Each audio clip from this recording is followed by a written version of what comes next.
Good afternoon. My name is Ronak Chhaya. I'm a third-year internal medicine resident with Spectrum Health, and today we're going to be talking about a case presentation for hemoptysis, an increasingly rare cause. First, a little bit of background. When we talk about hemoptysis, there's often a couple differentials that jump to the top of the list, namely underlying lung cancer as well as tuberculosis. In this case, we're going to talk about a more rare cause, and that's going to be broncholithiasis. Broncholithiasis is when there's calcified material in the tracheobronchial tree. A broncolith specifically is when a lymph node becomes calcified and then subsequently erodes into the tracheobronchial tree. Now, this is typically associated with chronic granulomatous inflammation. The most common cause is Mycobacterium tuberculosis worldwide. Patients will present with a chronic non-productive cough, oftentimes a post-obstructive pneumonia, as well as low-volume hemoptysis. Typically, there is a delay in clinical diagnosis from symptom onset of about 4 to 5 years due to the low-grade nature of this disease. In terms of management options, many patients can be observed to see if there is continued hemoptysis, and then in terms of removal, this can be achieved bronchoscopically as well as surgically. Our patient today is a 62-year-old male. He presented with a single episode of hemoptysis, low volume, 2 days prior to admission. On the day of admission, he woke up and had an additional 2 episodes of hemoptysis. In terms of his past medical history, he has a history of CAD, testicular cancer, that was treated with radiation approximately 15 years prior to presentation.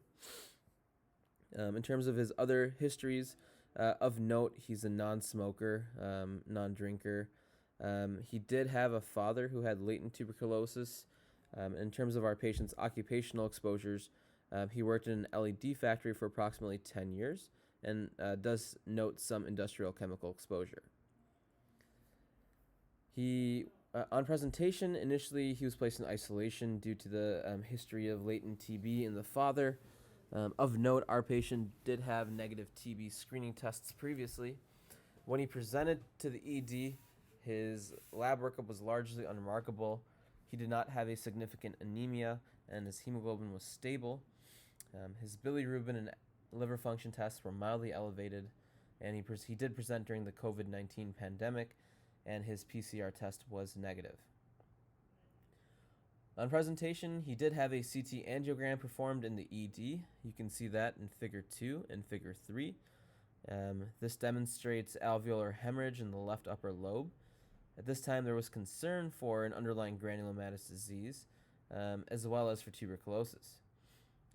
Fungal workup in the blood was negative, including a beta-D-glucan and serum AFB. His cytological and immunological workups were also negative. He had bronchoscopy performed, but this was able to visualize a broncholith in the anterior left upper lobe, as seen in Figure 1. However, this was not able to be removed due to the level of airway invasion. A BAL was performed at this time, and though the patient did not have significant symptoms, he did have a positive MSSA sample. He was discharged with plans for outpatient surgical evaluation. However, before this could occur, he was readmitted after about 48 hours, and it was determined that he would require a lobectomy due to recurrent episodes of hemoptysis. Additional species of histoplasmosis was diagnosed at this time as well. During his stay, he was treated with cefazolin for the pneumonia, and he was treated with inhaled tranexamic acid for the episodes of hemoptysis. You can see here again in Figure 4, chest x-ray demonstrating a possible calcified granuloma in the upper left lung. Overall, this case gives us a rare etiology to a not uncommon presentation. Overall, hemoptysis we know is commonly associated with malignancy and tuberculosis, and this case is a reminder that in patients that do have a chronic granuloma, to consider that this patient may have a broncholith that's caused